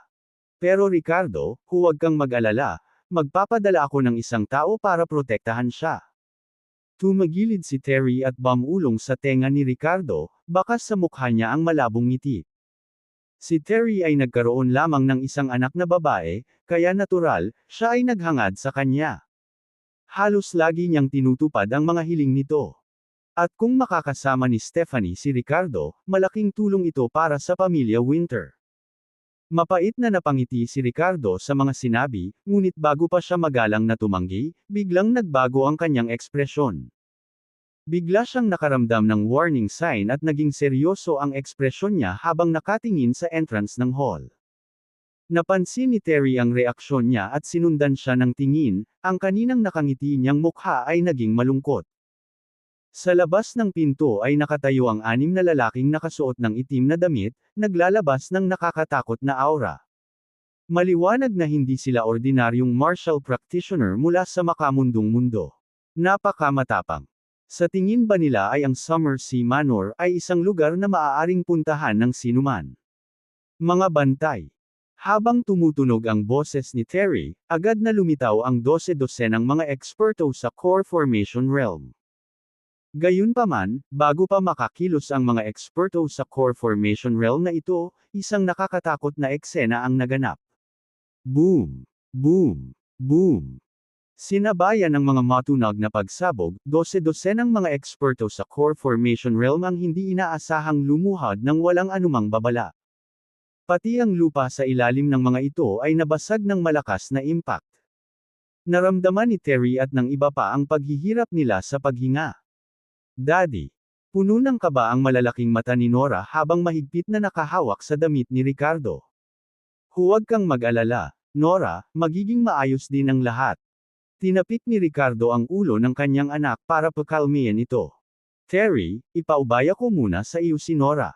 Nandito ang mga taong ito para sa akin. Matapos ibigay si Nora kay Terry, naging matatag ang tingin ni Ricardo habang bahagyang tumango. Golden Core Realm Aura, at 5 sila. Ang nangungunang tao ay mas hindi maarok, na may lakas na higit pa sa Golden Core Realm. Ang mga tao mula sa sinaunang pamilyang Willis. Mukhang hindi ka pa rin sumusuko. Nanatiling kalmado ang ekspresyon ni Ricardo habang casual na nagsasalita. Mula sa sandaling lumitaw sila, si Ricardo ay may mahinang hula. Ang sinaunang pamilyang Willis. Dapat sila na naman. Atake. Sa utos ng pinuno, ang 5 eksperto sa Golden Core Realm ay sumugod patungo sa Ricardo na parang mga projectiles. Mga tao mula sa sinaunang pamilyang Willis. Ati ng taong ito, mawala ka. Sa sandaling iyon, isang malamig na sigaw ang biglang umalangaw-ngaw. Kabanata 639 na lihim na teknik, sinumpa ang katawan. Muling lumitaw ang 2 nakakatakot na aura. Ang 5 figure ng Golden Core Realm ay huminto sa kanilang mga paggalaw at ibinaling ang kanilang mga ulo patungo sa pinanggalingan ng tunog. Ang mga bagong dating ay 2 lalaking nakasuot ng maapoy na pulang damit. Sino kayong mga tao? Si Diritide, ang pinuno, ay nagpakita ng pagtataka nang maramdaman ang nakakatakot na aura na nagmumula sa magkasalungat na bahagi. Kami ay kumikilos sa ngalan ng sinaunang pamilyang Winter. Ang sinaunang pamilyang Willis, mangyaring tumabi. Amin ang lalaking ito. Nanlamig ang mukha ni Diritide, hindi nagbubunga kahit 1 pulgada habang nagsasalita sa malamig na tono.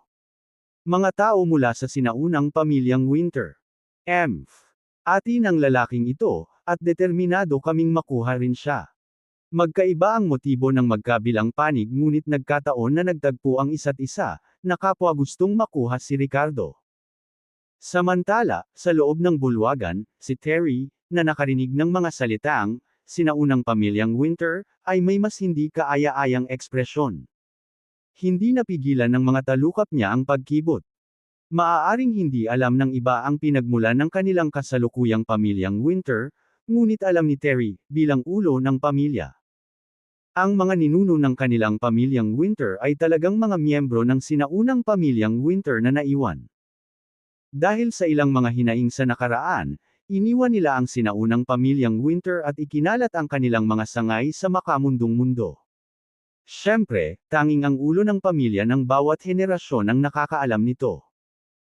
Si Terry, nang makita ang isang tao mula sa sinaunang pamilyang Winter na nakarating dito, naisip na ang kabilang partido ay nakatuklas ng ilang kumpidensyal na impormasyon at mga koneksyon sa pagitan ng kanilang sariling pamilya at ng sinaunang pamilyang Winter.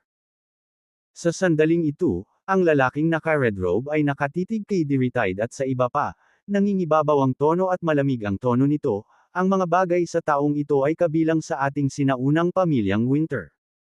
Hindi yung lugar, ang pamilyang Willis, para makialam. Ganun ba? Ang mga bagay ay pag-aari ng sinumang nagtataglay ng lalaki.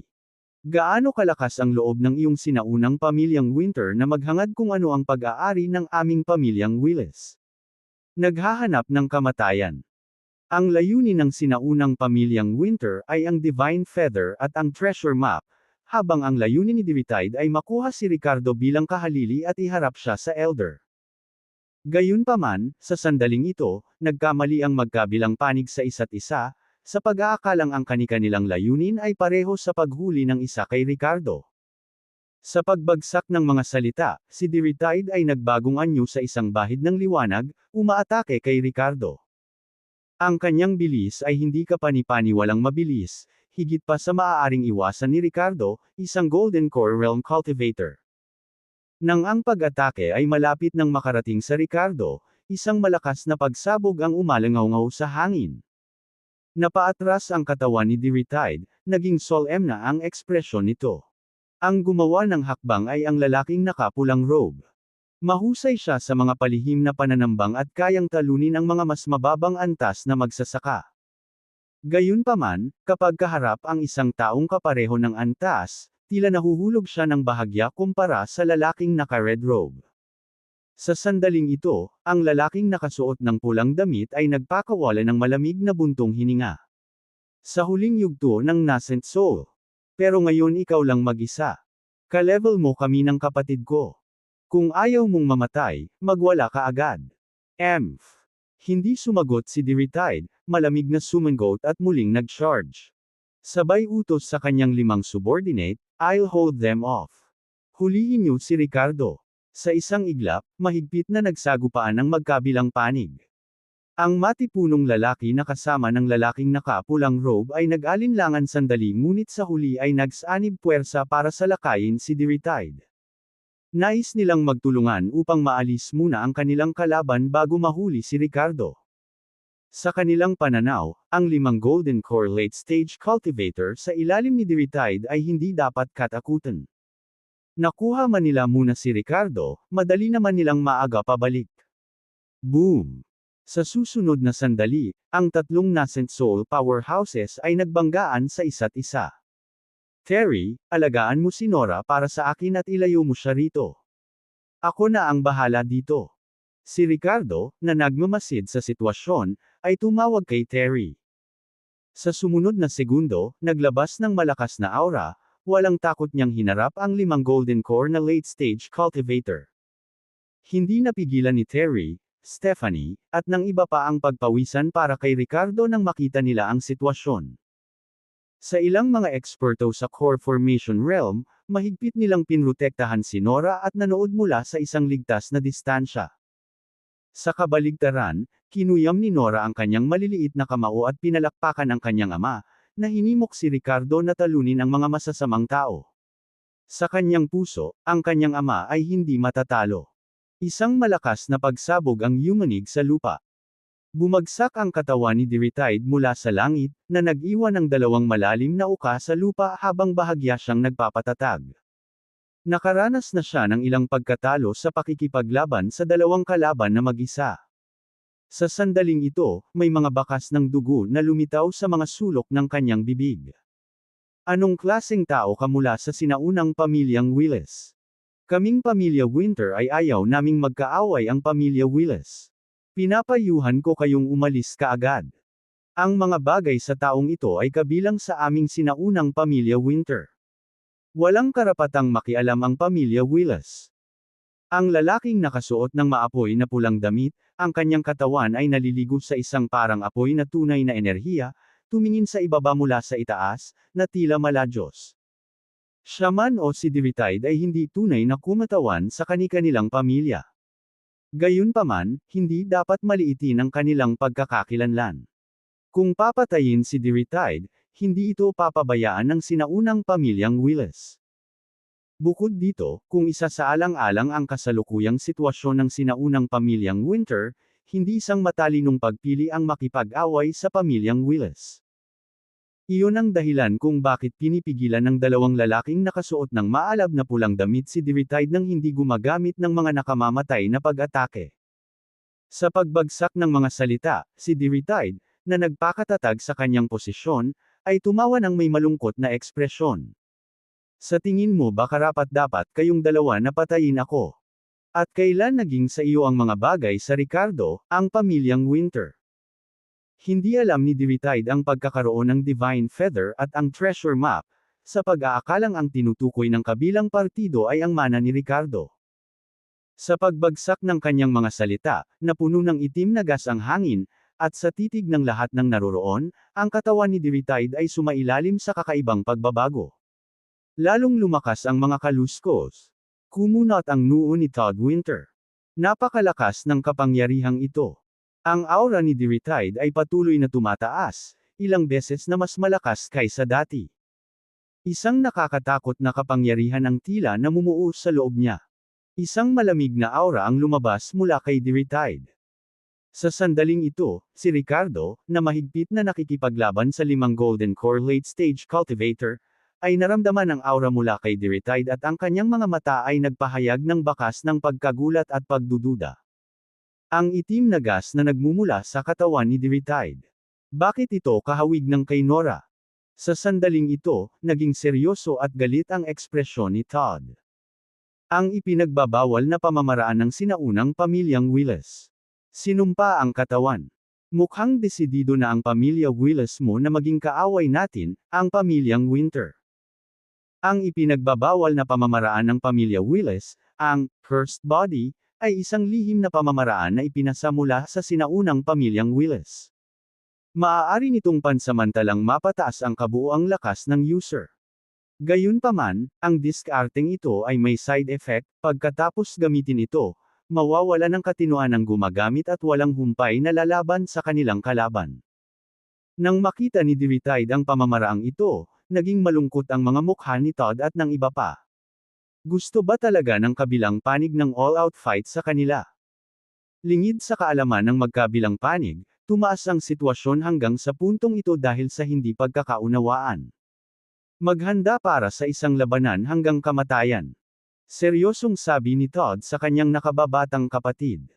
Sa puntong ito, ginamit ni Diritide ang ipinagbabawal na pamamaraan ng cursed body, at nawala ang kanyang katinoan. Ngayon, may isang tao na dapat mahulog. Kabanata 640 Invincible at the Same Realm. Ano sila sa palagay ng pamilya Winter? Naglakas loob silang agawin ang mana ng pamilya Willis natin. Sa sandaling ito, naging matatag ang aura ni Diritide, at may bakas ng pang-aalipusta sa kanyang mga mata habang umuungal siya bago tuluyang nawalan ng katinoan. Parehong kabilang sa mga sinaunang angkan ang pamilyang Winter at ang pamilyang Willis. Ang kanilang mga lakas ay hindi dapat maliitin. Gayunpaman, nitong mga nakaraang taon, ang ulo ng pamilyang Winter ay nahulog sa estado ng pagkalito, at ang pamilyang Winter ay naging walang pinuno, na nagpapakita ng mga palatandaan ng pagkakawatak-watek. Sa makatuwid, walang pag-aalinlangan si Diritide at direktang ginamit ang diskarteng cursed body pagkatapos na maging dehado.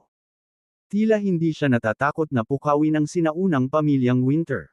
Boom! Walang sinayang na salita si Todd at isang malaking talam na kasing laki ng panel ng pinto ang lumitaw sa kanyang kamay. Sa isang iglap, napunit ito sa hangin at umabant. Si Davon Winter, ang nakababatang kapatid na nasa likuran niya, ay kumikinang ang kanyang mga kamao, ang kanyang mga kalamnan ay nakapulupot na parang mga bato. Nagbigay sila ng puwersa gamit ang kanilang mga paa, na naging sanhi ng pag-crack ng lupa at paglipad ng mga bato. Ang tatlong pinakamataas na eksperto sa Nascent Soul ay nakibahagi sa isang nakakatakot na labanan. Ginawa nitong magbago ang kulay ng langit at lupa, na may pagbaluktot sa espasyo. Samantala, nag-iisang lumaban si Ricardo laban sa 5 late-stage na Golden Core cultivators. Sinulyapan niya ang labanan nina Diritide at Todd, tahimik na nagdarasal. Inaasahan niya na pareho silang mabigat na sugatan, mas mabuti pang mamatay ng magkasama. Kahit aling panig ang nakaligtas, hindi ito magiging magandang balita para sa kanya. Sa pamamagitan lamang ng paglilinang ng Golden Core Realm, kahit na ginawa niya ang lahat, maaaring hindi siya katugma para sa pinakamataas na eksperto sa Nascent Soul. Kung lalabanan nila ang isa't isa hanggang kamatayan ay magkakaroon siya ng kislap ng pag-asa. Sumuko ka at sumama ka sa amin. Siguro, may iligtas mo ang iyong buhay. Sa sandaling ito, malamig na sumigaw kay Ricardo ang isa sa mga Golden Core cultivator sa ilalim ni Diritide. Nais niyang sakupin si Ricardo ng mabilis hanggat maaari habang pinapanatili ni Diritide si Todd at ang iba pa. Siyempre, mas mabuti pa kung si Ricardo ay sumuko sa kanilang lakas ng masunurin. Gayunpaman, malinaw niyang pinalaki ang Ricardo. Sumuko. Masyado kang maraming iniisip. Ang mga mata ni Ricardo ay kumikislap na may malakas na hangarin sa pakikipaglaban. Sa kabila ng pagharap sa 5 late-stage na Golden Core cultivator, tila sabik siyang subukan ito. Ang kanyang Glacial River Dragon Sparrow Blade ay ganap na naaayon sa kanyang kaluluwa, at sa sandaling ito, tila naramdaman nito ang kalagayan ng pag-iisip ni Ricardo, na naglalabas ng mahinang ugong na parabang ito ay sabik na at naiinip na. Swish! Sa susunod na sandali, si Ricardo, na nakaharap sa 5 kalaban, ay sumugod. Ang talem ay napapalibutan ng isang makapal na earthy dilaw na ningning, na sinamahan ng pagkutitap ng mga electric arc. Direkta niyang pinakawala ng ika-5 galaw ng sky-cleaving startled swan. Sa sandaling ito, nahaharap siya sa mga kaaway ng isang sinaunang antas, hindi na kailangang magpigil. Kaya niyang ibunyag ang kanyang tunay na galing. Sa kabilang panig, boom, boom. Ang mga tunog ng banggaan ay patuloy na umaalingaw habang nagdurusa ang Summer Sea Manor ng pamilya Winter. Ang mga paligid na bundok at mga gusali sa ay ganap na nagkakagulo. Kailangang sabihin na ang ipinagbabawal na pamamaraan ng pamilya Willis ay talagang makapangyarihan. Dinaig pa ni Diritide ang dalawa sa kanyang mga atake. Puff! Ang kanyang braso, na kasing kapal ng isang balde ng tubig, ay mabilis na bumagsak sa kamangha-manghang bilis. Itinaas ni Todd ang kanyang malaking talem upang ipagtanggol, ngunit ang kanyang buong katawan ay nagpapadala sa lupa. Ang kanyang mga tuhod ay nakayuko sa kakaibang paraan, na baldado na. Kasabay nito, isa pang suntok ang bumagsak. Sapat na ang suntok na ito para mapatay si Todd. Magwala. Nang ilang pulgada na lang ang layo ng kamao sa ulo niya, mahinang sigaw na binitawan ni Davon. Nagkatikip ang kamao sa isang gauntlet, sinuntok niya ang kanang braso ni Diritide. Bitik. Isang nakakatakot na epekto ang sumabog, at ang kanang braso ni Diritide ay pinalipad. Hindi rin umayos si Davon, nabasag ang kamao. Makalipas ang ilang minuto. Paft! Ang Glacial River Dragon Sparrow Blade ng Ricardo ay walang awang tumusok sa tiyan ng huling-huling yugto ng Golden Core Cultivator. Sa ngayon, mayroon ng 4 na bangkay na nakakalat sa paligid. Isa-isa silang nahulog sa ilalim ng talem ni Ricardo. Nanlaki ang mga mata ng huling tao sa hindi makapaniwala habang nakatingin kay Ricardo. Ikaw, nasa unang bahagi ka pa lang ng Golden Core. Bakit? Bakit ang lakas mo? Kami, nasa huling yugto na kami ng Golden Core. Malamig na bumantong hininga si Ricardo, ang aura ng kanyang Glacial River Dragon Sparrow Blade ay umaalingaw, na nagdurog sa mga laman loob ng kalaban. Sa sumunod na segundo, sumili ang masamang ngiti sa kanyang mukha. So what kung nasa late stage ka na? Ang iba ay maaaring hindi magapi sa parehong antas, ngunit ako ay hindi magapi sa parehong kaharian. Sa ibaba ng Nascent Soul Realm, pumapatay ako na parang mga langgam. Paft. Habang inilabas niya ang kanyang talam, naglabas ito ng ambon ng dugo. Bumagsak ang katawan ng kalaban sa isang malakas na kalabog. Sa sandaling ito, naningkit ang mga mata ni Ricardo habang nakatingin sa ibang direksyon. Doon, nagtatagal pa rin ang natitirang pagbabago sa enerhiya. Ang larangan ng digmaan ay isang tanawin ng pagkawasak. Umagos sa hangin ang amoy ng dugo. Hawak ni Ricardo ang Glacial River Dragon Sparrow Blade, mataas ang kanyang espiritu habang dahan-dahan siyang lumalapit. Makalipas ang ilang paghinga, nang makita niya ang sitwasyong nasa harapan niya, hindi niya maiwasang makahinga ng maluwag. Mukhang nag-alala ako ng sobra. Sa pagtingin sa napatay na si Diritide sa lupa at sa malubhang nasugatan ng mga kapatid na si Winter, tumaas ang isang kilay ni Ricardo. Ang magkabilang panig ay lubhang nasugatan. Si Todd at Davon ay baldado sa kanilang paglilinang, at kahit na mabuhay sila ay walang silbi. Ang pag-unlad ng sitwasyon ay ganap na hindi inaasahan. Hindi inaasahan ni Ricardo na mag-aaway ang dalawang grupong ito. Nauwi sila sa pakikipaglaban hanggang sa kamatayan, na parehong nagdurusa ng matinding pagkatalo. Hehe, siya pala ang makikinabang. Ang sinaunang pamilyang Winter. Bakit mo ako hinahanap? Wala akong natatandaang na-provoke kita, di ba? Sa sandaling ito, lumapit si Ricardo kay Todd, ang kanyang mukha ay kalmado na parang tubig, at nagtanong. Medyo naguguluhan siya kung bakit bigla siyang hinanap ng sinaunang Winter family. Alam ni Ricardo na sinundan siya ng sinaunang pamilyang Willis dahil sa pamana ng Jade Pendant. Ang dami niyang naintindihan. Ngunit bakit dumating ang sinaunang pamilyang Winter? Hehe, may kinuha ka sa amin. Bakit magpanggap na walang alam? Anak, ibigay mo sa akin ang mga gamit. Ang Divine Feather at Treasure Map ay hindi mga bagay na maaaring hawakan ng basurang tulad mo. Kahit nakahandusay si Todd, nasa bingit ng kamatayan, iginiit pa rin niya ang kanyang pangingibabaw kay Ricardo.